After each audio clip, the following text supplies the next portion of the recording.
अरे उठ भी जा कविता, सुबह के 10 बज रहे हैं। ना जाने ये लड़की कब जल्दी उठना सीखेगी। सुबह 10-10 बजे तक घोड़े बेचकर सोती रहती है। कल को पराए घर जाएगी तब क्या करेगी? ओफो माँ, चैन से सोने भी नहीं देती हो, सुबह सुबह उठा दिया।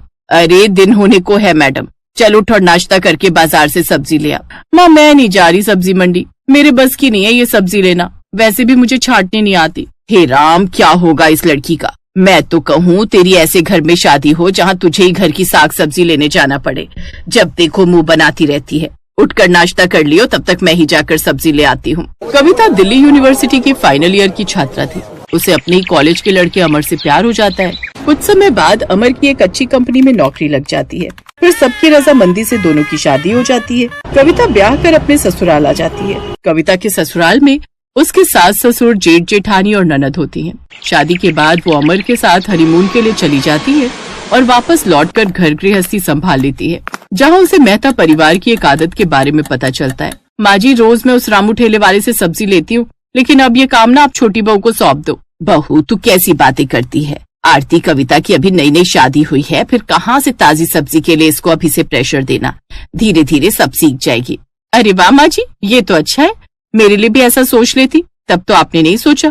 खैर ध्यान से सुनो कविता, मैंने बोल दिया अब मैं नहीं जाऊंगी बस। अच्छा कोई बात नहीं, मैं ले आऊंगी जेठानी जी।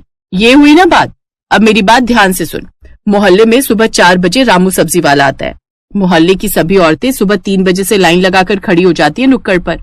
वो एकदम ताजी सब्जी लाता है, तो तुम भी उसी से सुबह 4 बजे उठकर सब्जी ले लेना। इसलिए अभी से तुम अलार्म लगा लो। क्या कहा जेठानी जी? सुबह 4 बजे? इतनी जल्दी तो मेरी 7 पुश्ते नहीं उठी, तो फिर मैं तो क्या ही उठूंगी। लेकिन बहू, इस घर का यही रिवाज है। जब से रामू का बाप इस मोहल्ले में सुबह 4 बजे ठेला लगाता था, तब से मैं भी सुबह जल्दी उठती थी और लंबी लंबी लाइन लगाती थी। और अब तुम लोगों को भी यही परंपरा निभानी है। बासी सब्जी तो हमारे यहाँ कोई नहीं खाता, सबको वही सब्जी खाने की आदत है, फ्रेश और ताजी। सास और जेठानी दोनों आदेश देकर निकल जाती हैं और बेचारी देवरानी सोच में पड़ जाती है और पहुंच जाती है अपने पति अमर के पास। ए जी बताओ तो ये क्या पंगा है सुबह 4 बजे उठकर सब्जी लाने का? अरे ये पंगा नहीं, बल्कि सुबह 4 बजे की ताजी सब्जी लेने की रीत है अपने यहाँ पर। हम लोगों के चेहरे पर जो चमक देख रही हो ना, सब उस रामू के बापू की दी हुई है। पता है, मेरे मम्मी पापा क्या, दादा दादी क्या, सब रामू के दादा परदादा से ही ताजी सब्जी खरीदते आए हैं। तो इस परंपरा के बारे में तुमने मुझे शादी से पहले क्यों नहीं बताया? बताओ भला, कौन 4 बजे उठता है, वो भी उस सब्जी वाले का इंतजार करने के लिए? अब यार ये तो कॉमन सेंस है ना, इसमें बताने वाली क्या बात है। अब शादी होगी तो घर गृहस्थी तो संभालनी होगी ना। हाँ तो उसके लिए किसने मना किया है? लेकिन मेरे बस की नहीं है, पहले ही कह देती हूँ। लेकिन बहू की आखिर चलती कहाँ है? सास जेठानी का हुक्म, पति की रजामंदी, उन सब के आगे उसे झुकना ही पड़ता है। और रोज सुबह 10 बजे तक उठने वाली लड़की उस रोज सुबह आंख मलते हुए 4 बजे जब नुक्कड़ पर आई, तो उसने कभी सोचा भी नहीं था कि सब्जी के लिए इतनी भीड़ भी हो सकती है। अरे बाप रे, लगता है यहाँ जरूर कुछ फ्री में बट रहा होगा। कहीं ऐसा तो नहीं कि साड़ियाँ फ्री में बट रही हैं? ऐसा करती हूँ, मैं भी ले लेती हूँ, हो सकता है कोई ब्रांड फ्री में प्रमोशन कर रहा होगा। अब कविता भी जल्दी से जाकर उस लाइन में लग जाती है और आगे खड़ी औरत है, कौन सी कंपनी फ्री में कपड़े बांट रही है और कितनी साड़ियाँ फ्री में मिलेंगी? तभी वो औरत पीछे मुड़कर उसे देखती है। तुम तो कौशल्या की छोटी बहू हो ना, जिसकी नई नई शादी हुई है। वो क्या नाम है? कविता। हाँ मैं वही हूँ। वो सब छोड़िए ना, ये बताइए यहाँ इतनी भीड़ क्यों है? ये भीड़ तो रामू सब्जी वाले के ठेले के लिए लगी हुई है। क्या इतनी भीड़? हे भगवान, फिर तो लगता है अब नंबर आने से रहा। अरे नहीं, तेरी तो पुश्तों से सब्जी ले रही है ना रामू भैया से, और वो तो अपने पुराने ग्राहकों के पहले से पैकेट लगा कर रखता है। बस पैसे दो और पैकेट लो। ये तो शुक्र मनाओ कि तुम नसीब वाली हो जो कौशल्या बहन के घर तेरी शादी हुई। तुम लोगों को तो ज्यादा समय नहीं लगेगा सब्जी लेने में। बिल्कुल ठीक कहा, सब्जी के लिए लाइन तो हम लोगों की लगती है जो सुबह 3-4 बजे से लाइन लगाकर लगते हैं। लेकिन मजाल है कि फिर भी 8-9 बजे तक नंबर आ जाए, तभी उस सब्जी वाली की नजर उस पर पड़ती है। बड़े ही भले लोग हैं ससुराल वाले तुम्हारे, ये को तुम्हारे पैकेट पहले से ही तैयार है। जैसे तैसे वो सब्जी लेकर घर आती है। अभी तो समय है, अभी सब्जी रखकर थोड़ा सो लूंगी। वो ये ख्याली पुलाव बना ही रही थी कि तभी अचानक से उसकी सास की आवाज आती है, छोटी बहू, अरे ओ छोटी बहू, ला वो सब्जी ले आ, अब मुझे दे, सब्जी मैं काट देती हूँ। हैं? माँ जी अभी से सब्जी काटनी है? लेकिन माँ जी अभी तो सुबह के 5 बजे हैं। हाँ तो मेरी आदत है, मैं सुबह 5 बजे ही सब्जी काट कर रख देती हूँ। मैं कल से नहीं उठूंगी, नहीं तो मैं चली मायके। हा, ऐसे कैसे चली मायके? अब क्या तेरे चक्कर में घर के मर्द खाना ना खाएं क्या?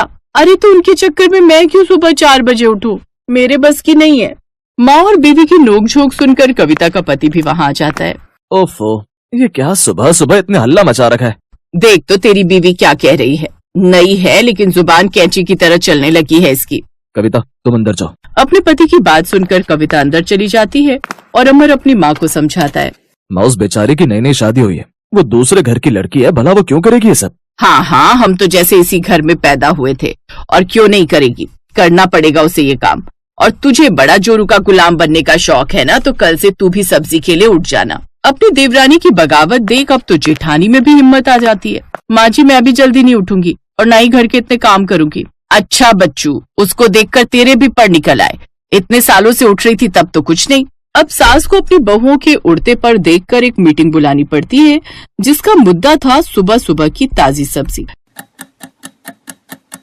नहीं माँ जी, सुबह सुबह मुझसे तो अपनी नींद खराब होगी नहीं, और वैसे भी दुनिया सब्जी खाती है जो वो रात को ही ला कर रख लेती है। अब सुबह तड़के रोज 4 बजे उठना, वो भी सब्जी वाले के इंतजार में, ये सब अब मेरे बस की तो है नहीं। और वैसे भी आजकल के ऑनलाइन जमाने में कौन ये सब। ठीक है, अगर तुम दोनों बहुओं से नहीं उठा जाता तो मैं ही कल से जल्दी उठकर ये काम करूंगी। अब दोनों बहुएं कमरे में सो रही थीं और बूढ़ी सास सब्जी लेने के लिए जल्दी उठती है, लेकिन अचानक से उसका पैर फिसल जाता है और उसे चोट आ जाती है। कुछ देर बाद डॉक्टर आकर उसकी पट्टी करता है। शर्म आनी चाहिए, दो बहुएं होकर भी माँ को इस उम्र में खुद ताजी सब्जी लेने के लिए उठना पड़ा।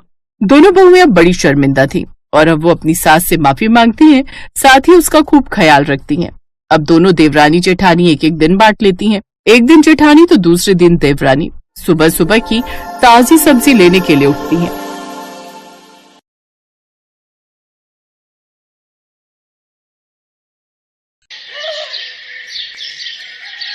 ले, ये जरा सी रोटी खा ले।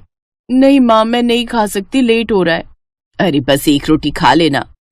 रहने दो ना माँ, आपकी रोटी के चक्कर में अगर मेरी बस छूट गई ना तो बॉस मुझे कच्चा चबा जाएंगे। अच्छा बाबा ठीक है, ये ले, ये रोल बना दिया है मैंने, इसे तो हाथ में पकड़ सकती है ना। हाँ जल्दी लाओ, मैं जा रही हूँ, बाय माँ।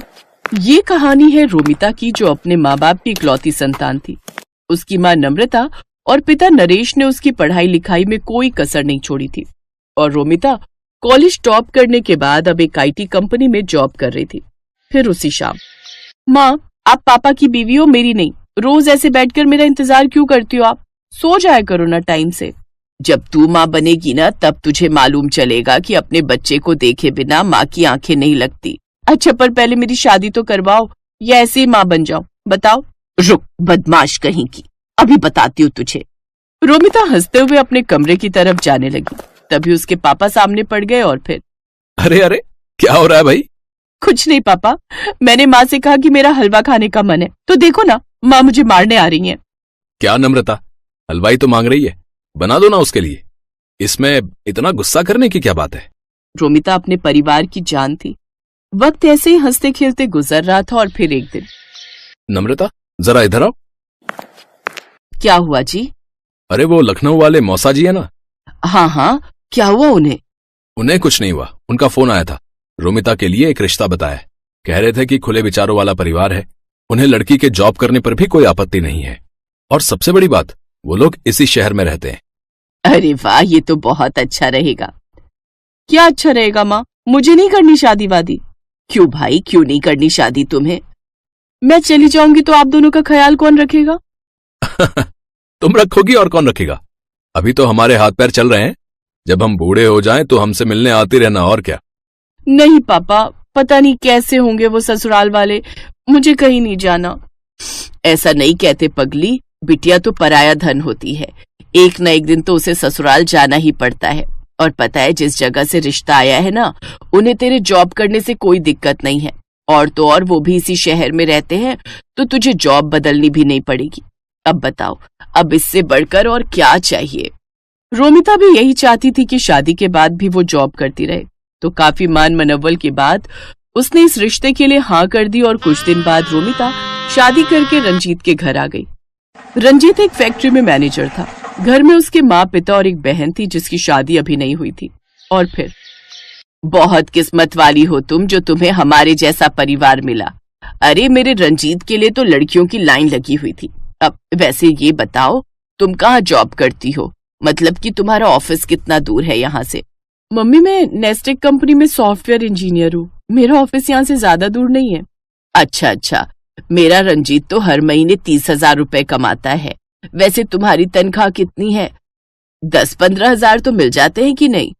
मम्मी जी सब कटा के करीब 40,000 आ जाते हैं। इतना सुनते ही कमला चुप हो गई। रोमिता के जवाब ने उसका घमंड तोड़ दिया था।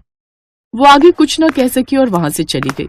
लेकिन रोमिता को इस बात का एहसास नहीं हुआ कि जाने अनजाने में ही सही, पर उसने अपनी सास की ढंग से बेइज्जती कर दी थी। फिर अगले दिन रोमिता सुबह जल्दी उठी और अपना टिफिन पैक करने लगी। ठीक उसी वक्त कमला वहां आई और बोली, अरे बहू इतनी सुबह तैयार होकर कहाँ जा रही हो? मम्मी जी शादी के लिए बस कल तक की लीव मिली थी मुझे, तो आज से मुझे ऑफिस जाना होगा।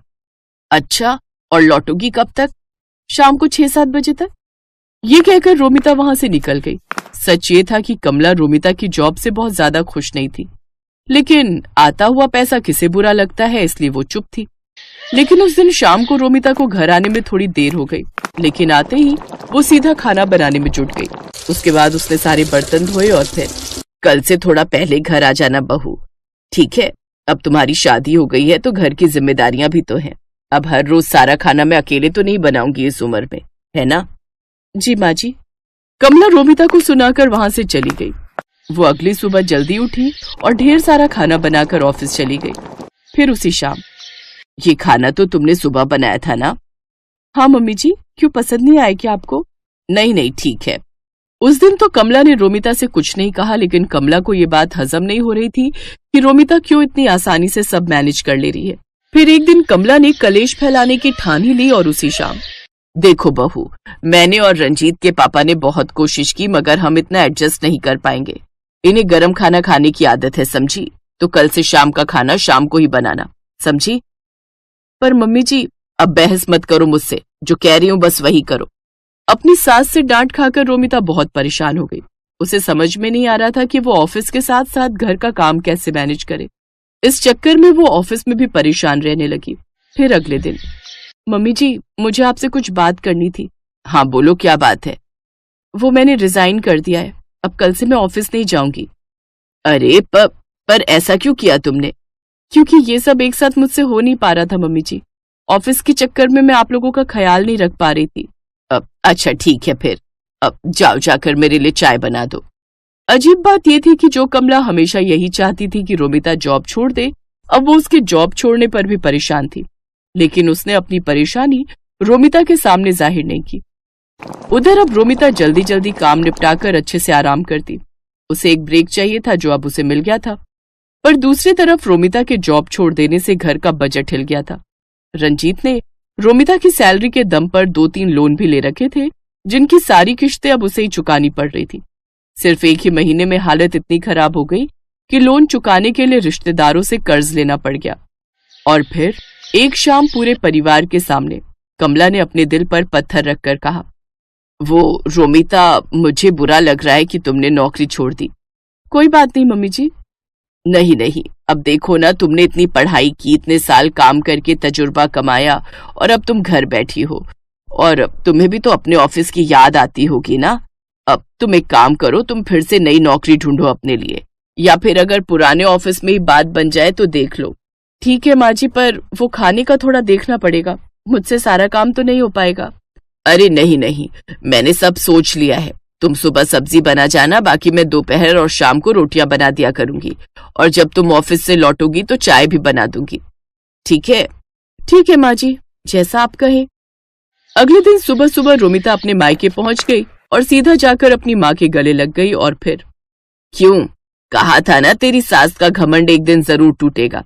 अच्छा ये बता, तेरी छुट्टियां कब खत्म हो रही हैं? आज ही तक थी माँ, कल से वापस ज्वाइन करना है। सही है, चाय पिएगी? नहीं, आज तो मेरी सास के हाथ की चाय पहले से फिक्स है। आप चलो मेरे साथ, आज हम पूरा दिन शॉपिंग करेंगे। रोमिता की बात सुनकर नम्रता मुस्कुरा दी, और इस तरह रोमिता ने अपनी समझदारी से सब ठीक कर दिया।